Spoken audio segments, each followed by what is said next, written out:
Please solve question number 3.52 उसको पढ़िए, try to solve it, try to solve it.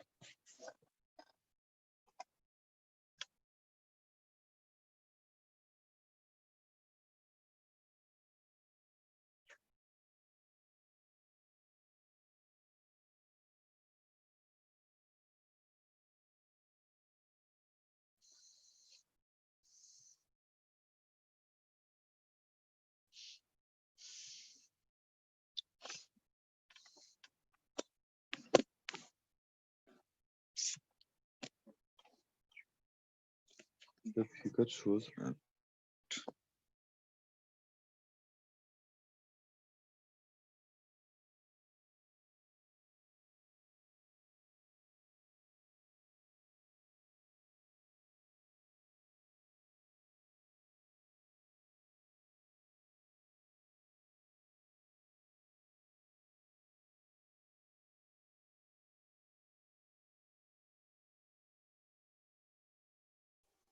चलिए, आप लोग को आइडिया लग गया होगा कि हम किस तरीके से सॉल्व करेंगे। कोई कुछ है शेयर कीजिए जरा, कैसे सॉल्व करेंगे 3.52 को। किन्हीं को कुछ आइडिया लगा, सॉल्व कर पाया? कोई सॉल्व कर पाए? देखिए क्वेश्चन क्या कर रहा है, the figure shows a heat engine working between the reservoir. ये क्या हो गया, हीट इंजन हो गया है। टू रिजर्वायर है, T1 और T2 के बीच में। The amount of heat rejected by the heat engine Q2 is drawn by a heat pump. The amount of heat rejected by the heat engine is drawn by a heat pump. मतलब ये Q2 जो हो रहा है वो heat pump के द्वारा खींच लिया जा रहा है। ठीक है, the heat pump receives the work output of the heat engine. ये जो हीट इंजन का वर्क आउटपुट है वो हीट पंप ले रहा है। इट रिप्रेजेंट्स, इफ टेम्परेचर क्या हो रहा है, T1 सबसे ज्यादा है, उसके बाद T3 है और बीच में ये T2 हो गया है। Then the relation between efficiency of the heat engine and coefficient of performance of the heat pump, यानी हीट पंप का सीओपी और इफिशियंसी, इफिशियंसी और सीओपी ऑफ हीट पंप, इन दोनों के बीच का रिलेशनशिप है। इस तरीके का एक रिलेशनशिप हमने कोशिश किया था बनाने के लिए, जिसमें कि हमने शायद निकाला था हीट पंप का नहीं, रेफ्रिजरेटर का। तो ये क्वेश्चन देखिए घुमा दिया है हीट पंप के साथ। तो चलिए हम सॉल्व करते हैं। हम जानते हैं COP of heat pump will be equal to how much, कितना हीट रिजेक्ट हुआ और कितना हीट सप्लाई किया, यही दोनों का रेशियो होता है, जैसा कि हम दोनों जानते हैं, हम सब जानते हैं।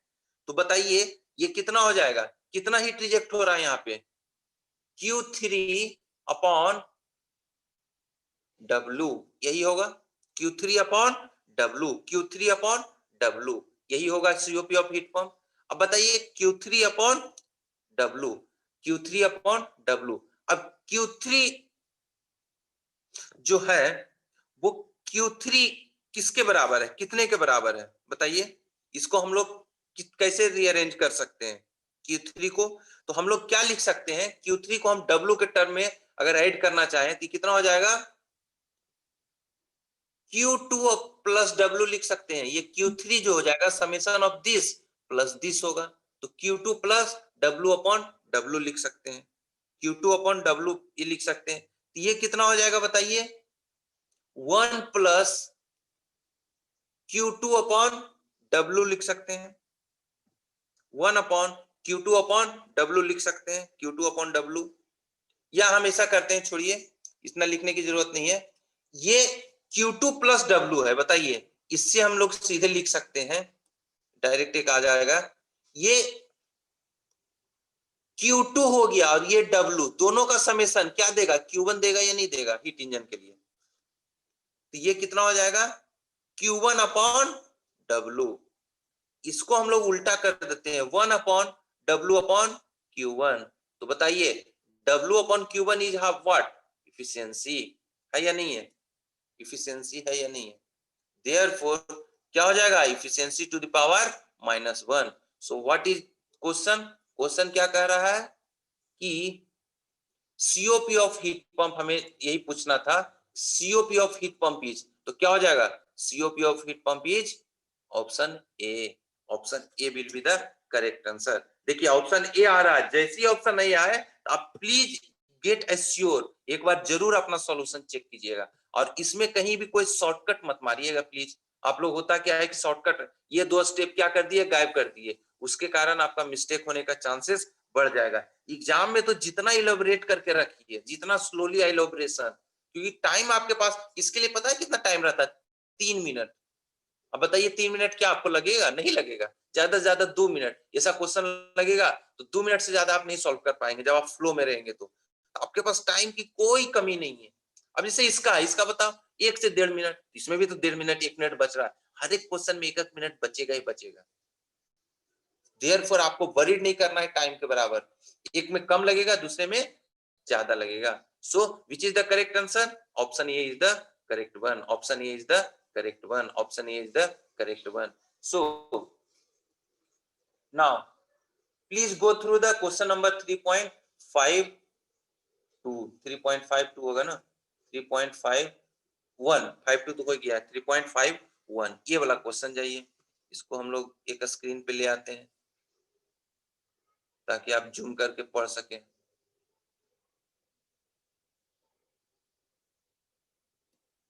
एक स्क्रीन पे आ गया कि नहीं आया, और मिनिमाइज कर देता हूँ, अब आ गया होगा एक पेज पे।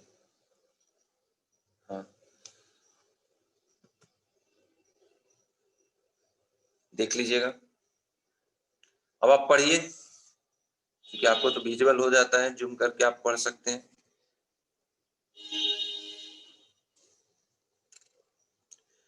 हाँ क्वेश्चन क्या कह रहा है, पढ़िए आप प्लीज, इसको पढ़िए और सब लोग अपना माइंड चलाइए, सॉल्व करना है नहीं करना है, माइंड पढ़ कर करके, यस आई एम, आपको सॉल्व करने से ज्यादा ये कॉन्फिडेंस होना चाहिए कि हम सॉल्व कर सकते हैं, that is very very important, क्योंकि जो क्वेश्चन आएगा वो हमेशा नया आएगा, वो आप कैसे सॉल्व कर पाओगे, लेकिन आपके पास ये कॉन्फिडेंस होना चाहिए कि नहीं हम सॉल्व कर पाएंगे, हम सॉल्व करेंगे, ये कॉन्फिडेंस मायने रखेगा।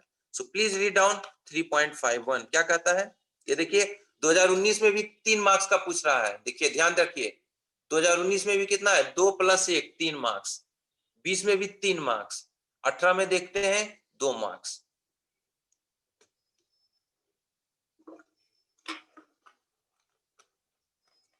कीजिए,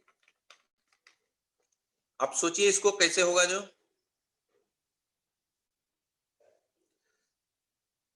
थोड़ा सा माइंड लगाइए, आप भी थोड़ा सा माइंड लगाइए, सबसे होना चाहिए इसमें, हमें जितना टूल देना था हमने आपको दे दिया है, अब उस टूल को कैसे आप इस्तेमाल करते हैं ये आपका प्रैक्टिस, आपका कैपेबिलिटी, आपका एटीट्यूड, आपका सोच पे है, आपका कॉन्फिडेंस पे है, और वो कॉन्फिडेंस बूस्टअप होगा आप कितने अच्छे से अभी संघर्ष कर रहे हैं। अभी आप माइंड को मत सुस्त होने दीजिए क्योंकि सर एक्सप्लेन करेंगे तब हम समझ जाएंगे, नहीं, आप अभी माइंड को एकदम पूरा स्ट्रेस लगाइए, कैसे होगा, तुम लॉजिक करो करो करो, होता है लॉजिकल बातें, उस तरह से कीजिए, माइंड पे थोड़ा स्ट्रेस डालिए कि माइंड तुम बताओ कैसे हम सॉल्व कर पाएंगे।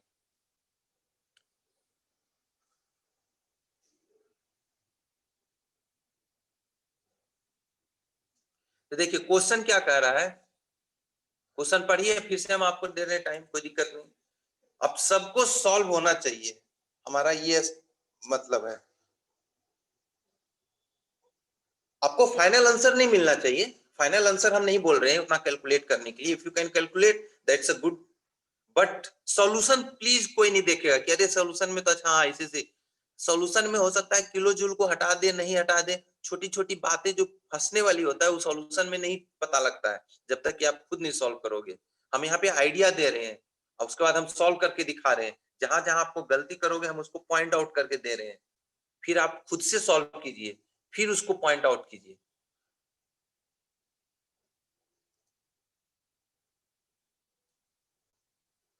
3.51 को करना है, कोई आगे नहीं बढ़ेगा, जिसका हो भी गया वो दोबारा सोचे समझे, साथ साथ चलना। ऐसा ना हो कि ये 3.51 डिफिकल्ट है तो छोड़ के आगे बढ़ गए, नहीं, बिल्कुल नहीं छोड़ना है कि हमें मार्क्स का, डिफिकल्ट का क्या मतलब हुआ, हम पढ़े हुए हमसे सॉल्व होना चाहिए, दैट्स इट, कोई डिफिकल्टी जैसा वर्ड नहीं होता है।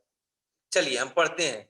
Air of mass 1 kg initially at 300 kelvin and 10 बार है, यानी क्या हो गया, P1 दिया हुआ है, सॉरी T1 दिया हुआ है, T1 दिया हुआ है 300 केल्विन और P1 दिया हुआ है 10 बार, is allowed to expand isothermally till it reaches a pressure of 1 bar, यानी T2 is equal to how much, 300 kelvin और P2 कितना हो गया, 1 बार, P2 कितना हो गया है, 1 बार।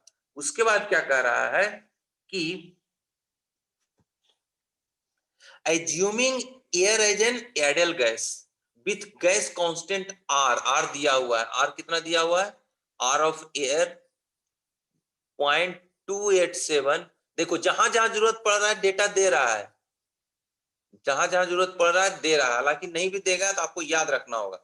चेंज इन एंट्रोपी, ध्यान रहे यहाँ पे किलो जूल पर केल्विन में, देखिए क्या कर रहा है, change in entropy in kilo joule per KG kelvin, पिछला बार क्या पूछा था, जूल पर केजी केल्विन में, तो इस बार kilo joule per KG kelvin ये पूछ रहा है। डेल्टा एस के बजाय हम लिख देते हैं, आपको पता होगा चेंज इन एंट्रोपी कितना, S2 माइनस S1, ये पूछा जा रहा है। ये क्या हो गया, क्या खुल गया,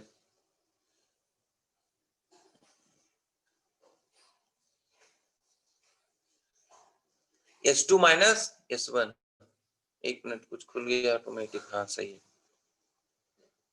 तो S2 माइनस S1। अब बताइए क्या क्या रिलेशन दिया हुआ है, टेम्परेचर और प्रेशर का, टेम्परेचर और प्रेशर का, तो हम कौन सा लगाएंगे, ln T2 अपॉन T1, ठीक है, और ln P2 upon P1, ln P2 upon P1, सो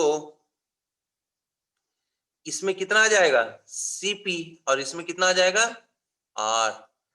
अब बताइए ये जो T2 अपॉन T1 है वो जीरो होगा कि नहीं, क्यों, क्योंकि T2 और T1 सेम है, 300 केल्विन है, तो रेशियो क्या हो जाएगा, ln1 इज जीरो, तो कितना हो जाएगा माइनस जीरो, ये देखो ये कितना हो जाएगा, Cp ln 300 upon 300 minus R का वैल्यू 0.287 ln P2 कितना है 1 अपॉन 10 बार, तो ये कितना हो जाएगा zero, therefore minus ln 1 upon 10, तो देखो ये भी एक टर्म आएगा निगेटिव और निगेटिव कितना हो जाएगा पॉजिटिव, माइनस ln 10 का जब कैलकुलेशन करेंगे तो आ जाएगा आपको पास log 10 का वैल्यू जो आ जाएगा, एक मिनट कितना बार दिया हुआ है,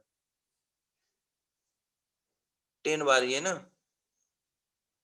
हाँ ln 10 का वैल्यू आ जाएगा कितना 0.66 kilo joule per KG kelvin, this is the correct answer. कौन सा ऑप्शन है, अच्छा फिल इन द ब्लैंक है, आपको इतना आंसर हो जाएगा। अब इसमें फिल इन द ब्लैंक में देखो कहीं कोई मिस्टेक नहीं होना चाहिए, जनरली 2 डिजिट तक आप दे सकते हैं, 2 डिजिट तक दे सकते हैं, 3 डिजिट, देखो यहां तक लिख रखा है इन 2 डेसिमल प्लेसेस, जब लिख रखा है तो फिर 3 में आप लिखेंगे गलत हो जाएगा, याद रखिएगा, ये 2 डेसिमल प्लेसेस है, 2 डेसिमल प्लेसेस। अब अगर मान लिया 0.656 आ रहा है तो इसको राउंड ऑफ करेंगे तो 0.66 आ जाएगा, इसको अगर 0.653 रहता तो कितना आता 0. तब भी 66 आता, लेकिन यही 0.643 होगा, इसको राउंड ऑफ करेंगे तो 0.64 होगा। ये राउंड ऑफ का कहानी आपको पता होना चाहिए, नहीं तो गलत हो जाएगा, ये राउंड ऑफ का कहानी आपको सही से यूज होना चाहिए, और इसमें चाहे जो कैलकुलेटर यूज कीजिए हमेशा करेक्ट आंसर आना चाहिए, क्योंकि कहीं सब कुछ डेटा दिया हुआ है, 287 भी दिया हुआ है, कहीं कुछ आपको एक इधर उधर वेरिएशन नहीं है, सो 2 डिजिट तक बिल्कुल करेक्ट आना चाहिए, बिल्कुल 2 डिजिट तक वाला करेक्ट होना चाहिए। सो ये भी क्वेश्चन हो गया होगा, ये क्वेश्चन हो गया आप लोग से, चलिए ठीक है, अब आते हैं question number 3.50। Question number 3.50, please read it and answer कीजिए जरा, कौन सा होगा। देखिए डायरेक्ट क्वेश्चन ने आंसर पूछ दिया है सीधे। 3.50 आंसर चाहिए, टाइप इन चैट बॉक्स। इसमें हम इसका हम एक्सप्लेनेशन नहीं देंगे, सेल्फ एक्सप्लेनेटरी हम भी बता रखे हैं।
ओके, सबका आंसर ए आ रहा है। जब भी ए आए तो दो बार जरूर वेरीफाई करो।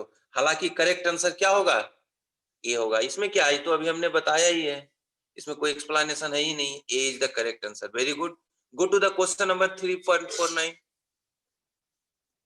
चलो जाओ, क्वेश्चन नंबर 3.49 का please go, try to solve. एकदम सेम क्वेश्चन है, हमने तो ये अभी जो क्वेश्चन नंबर 3.51 की है वही तो है 3.52। हमें नहीं लग रहा कोई चेंजेस है। चलो, Ayush Anchal very good, you have answered answer A. Suman Kumar well done, Atif Hasan very well done, Ram Nirala Kumar perfectly, you have answered, all people has answered A. बाकी लोग क्या है, 12-13 लोग क्या, हम तो अभी ये क्वेश्चन बताए, अब इतना भी माइंड नहीं चलाओगे दिक्कत होगा। माइंड को इतना रेस्ट नहीं देना चाहिए। आप अभी नहीं संघर्ष करोगे तो एग्जाम में कैसे संघर्ष कर पाएंगे। आप बगैर प्रैक्टिस का संघर्ष, आपका माइंड अगर नहीं है यूज टू, आप नहीं कर पाओगे। 3.49 प्लीज, आप इतना सुबह सुबह उठ करके मेहनत कर रहे हैं, हम चाहते हैं कि आपका फ्रूटफुल हो। देखो हर साल 2 मार्क्स 3 मार्क्स पूछ रहा है, आज के डेट में तुम नहीं भी पढ़ोगे ना तो हम आपको एश्योर करते हैं कि उस समय आपको जाके सॉल्व हो जाना चाहिए सही सही। इसमें क्या है, यूनिट कन्वर्जन है केल्विन का, टेम्परेचर डिग्री सेंटीग्रेड से केल्विन, यूनिट का ख्याल रखना है और फॉर्मूला याद रखना है, बस इतना ही तो करना ही है। 3.49 इसमें भी क्या दिया हुआ है, T1 दिया हुआ है, P1 दिया हुआ है, T2 दिया हुआ है, P2 दिया हुआ है, स्पेसिफिक हीट Cp दिया हुआ है और Cv दिया हुआ है। Change in specific entropy from state to S2 minus S1 पूछ रहा है, सीधे फॉर्मूला लगा देंगे, आंसर पाएंगे। कौन सा होगा इसका फॉर्मूला, अगेन हम वही लगाएंगे, टेम्परेचर और प्रेशर वाला जो अभी अपने फॉर्मूला लिखा है। देखो ये कितना आसान है, 2018 में पूछा गया और ये भी 2018 में पूछा गया है। ये सेट 1 में दिया है, ये सेट 2 में दिया है। देखो दोनों एक ही कंसेप्ट का यूज कर करके दोनों सेट में चाहे जिस समय एग्जाम दे रहे हो हमेशा क्वेश्चन ये बनेगा ही बनेगा।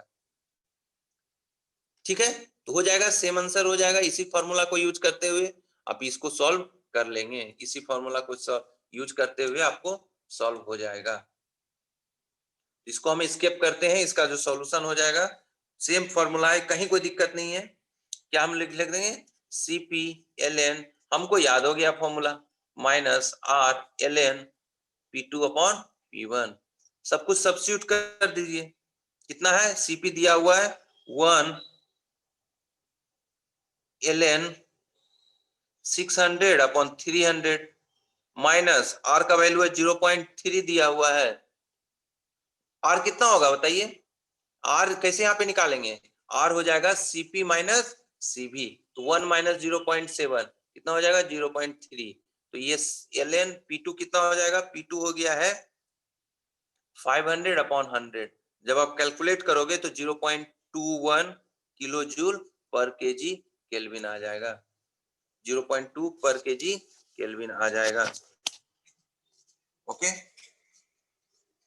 आयुष आंचल और सुमन कुमार दोनों ने आंसर दिया है, दोनों का अलग अलग है। आयुष आंचल आपका बिल्कुल गलत आंसर हो जाएगा 0.23। हम सर मैंने आयुष आर का आंचल वैल्यू 0.287 ले लिया था। हेलो,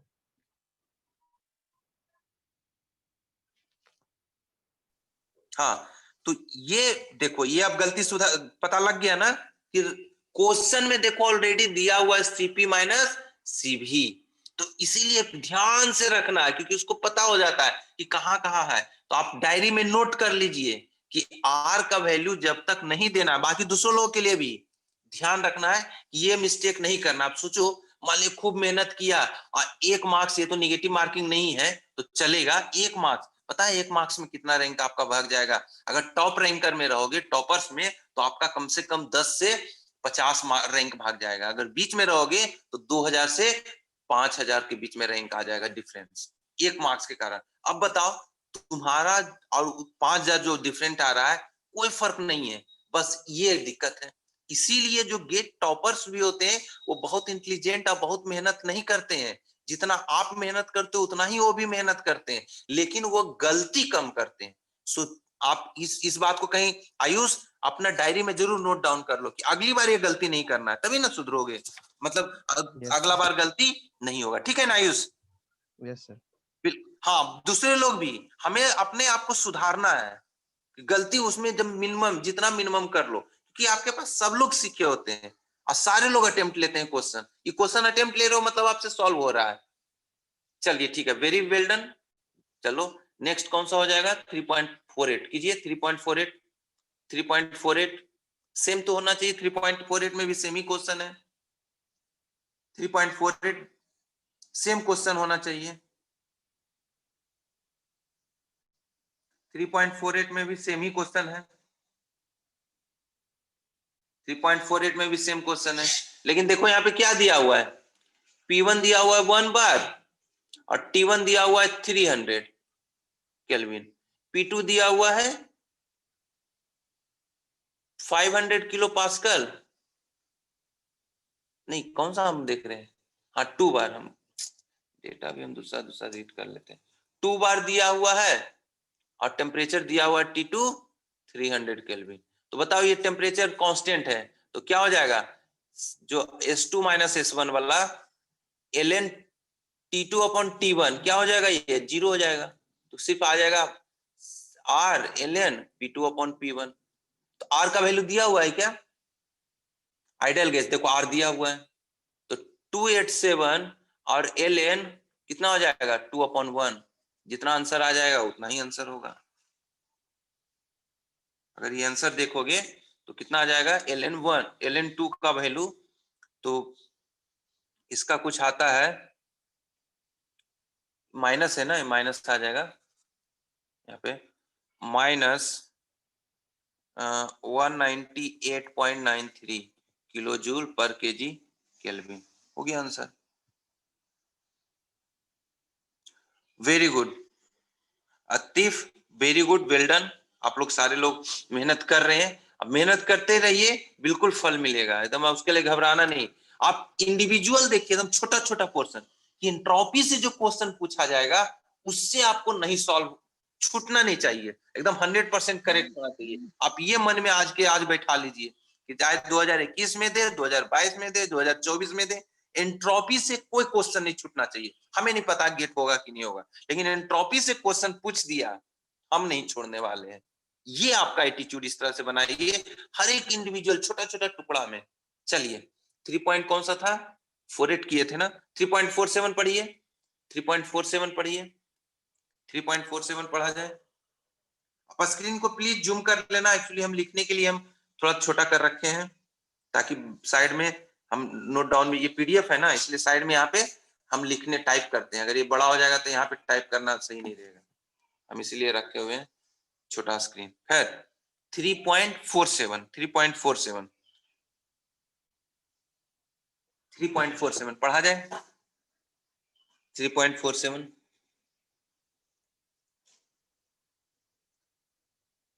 कौन सा 3.47 पढ़िए और थोड़ा सा क्वेश्चन देखिए क्या होता है जो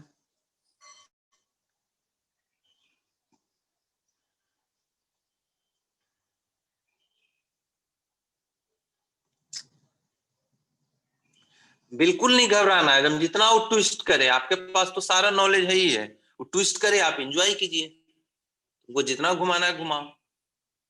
बस ध्यान रखिए कि आपको जितना जरूरत है उतना है आपके पास। आप कभी ये क्वेश्चन अपने आप में मत करना कि सर हमें हो सकता है हम नहीं जानते होंगे।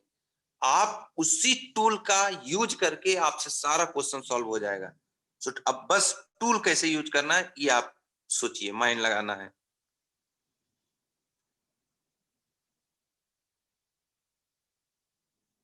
सोचिए जरा।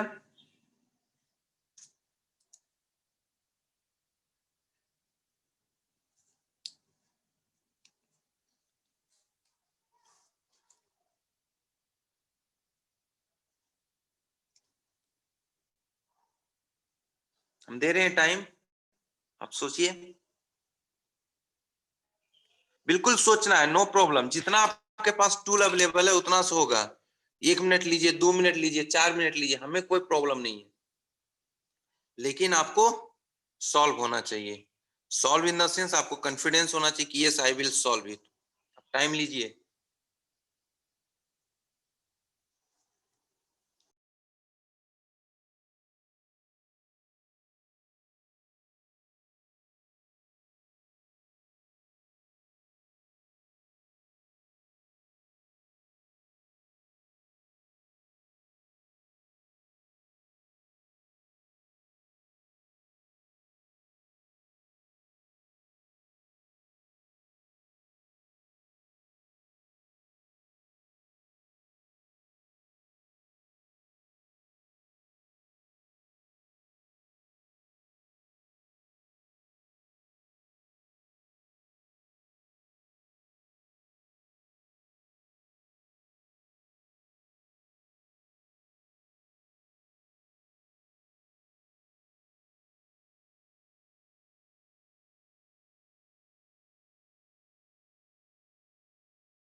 चलिए सोचते जाइए, अभी तक आइडिया लग गया होगा। हमको प्लान करना है ना कि पूरा सॉल्व करके रखना है।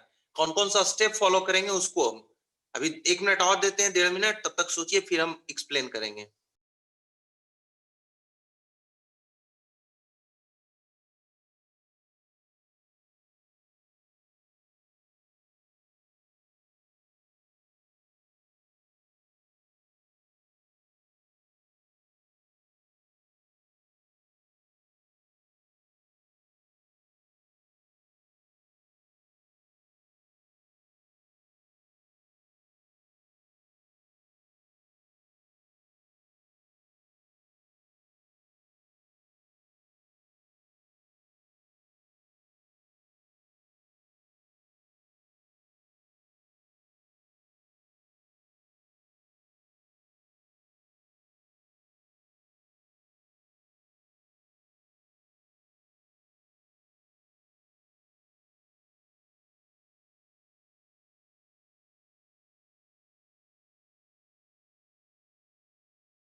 चलिए ठीक है, हम थोड़ा क्वेश्चन पढ़ते हैं।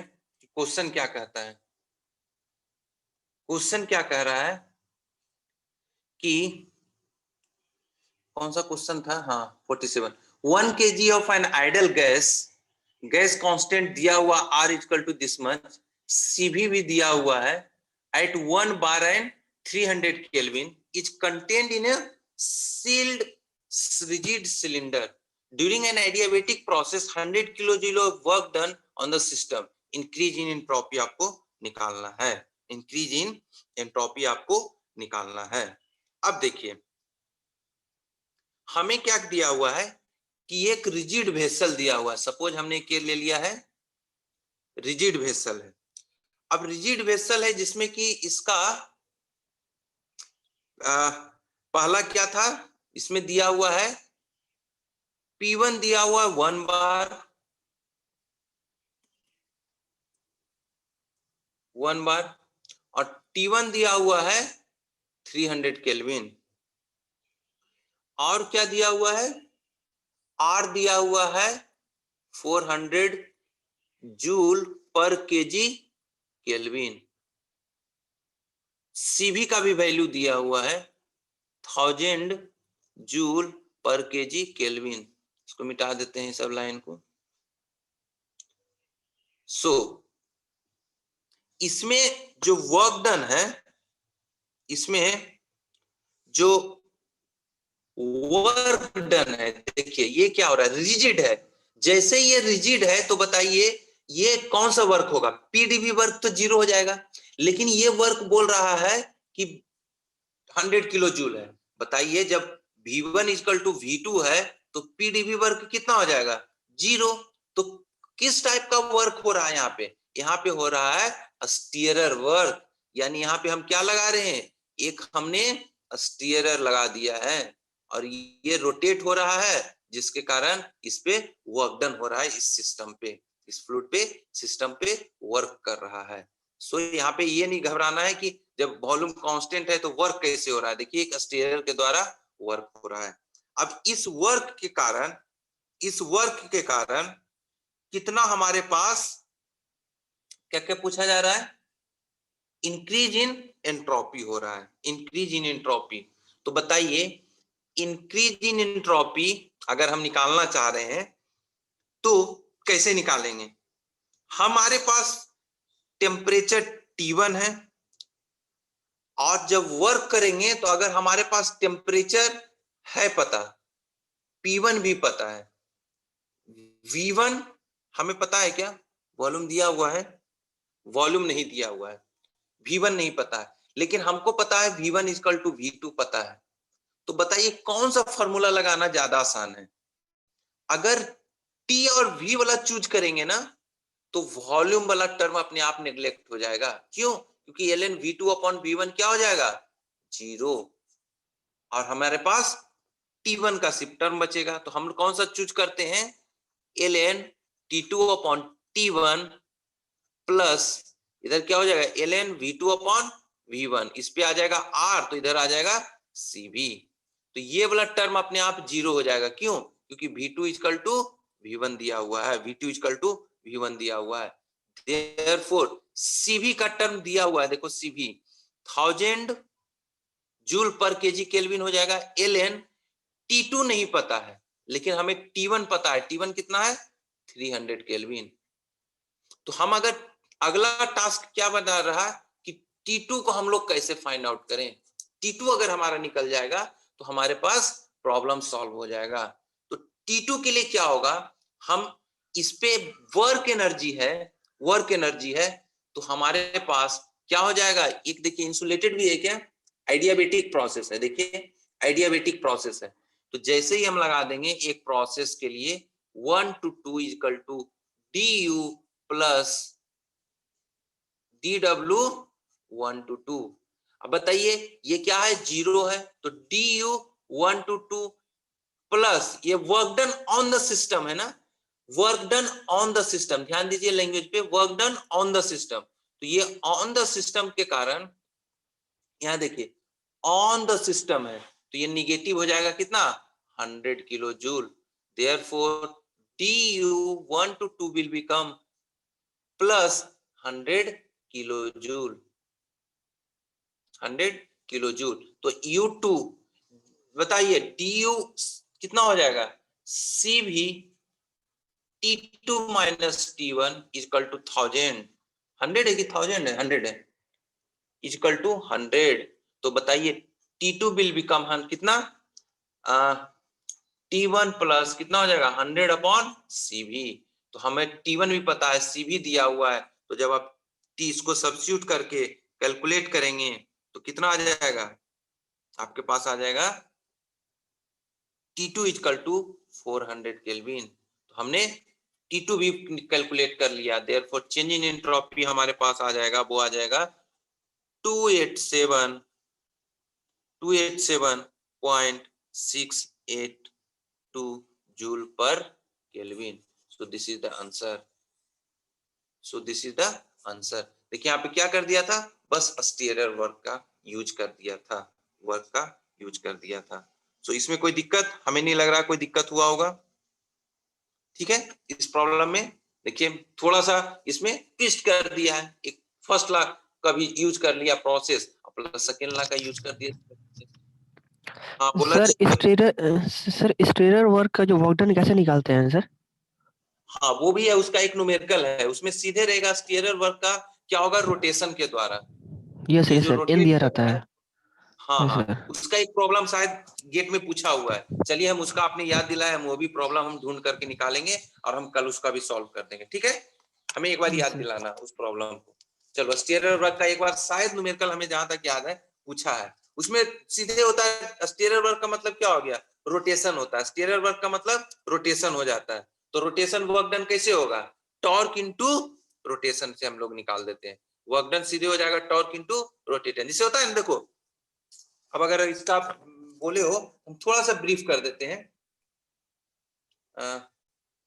जैसे स्टीयरर वर्क है, तो देखो वर्क डन क्या होता है एक्चुअली में, जिसे अगर हम वर्क डन निकालते हैं 1 से 2 तक में, तो ये हम कैसे निकालते थे, अगर मान ले जाए हमारे पास क्या हो गया, कोई भी एक वर्क डन होता है पोटेंशियल वर्क डन, तो फोर्स इंटू क्या निकालते हैं, dz 1 to 2। Similarly stirrer work जो होता है वो एक्चुअली क्या होता है, रोटेशन। स्टीयरर वर्क क्या हो रहा है, ये रोटेशन के रूप में देते हैं, ये रोटेशन के रूप में, तो ये रोटेशन के रूप में फोर्स की जगह क्या हो जाता है, टॉर्क, और डिस्प्लेसमेंट की जगह थीटा। देयरफॉर ये जो आ जाएगा वो टॉर्क इनटू डी थीटा आ जाएगा, यानी क्या आ जाएगा, जो वर्क डन आ जाएगा वो किस में आ जाएगा, टॉर्क इनटू डी थीटा आ जाएगा, टॉर्क इनटू डी थीटा।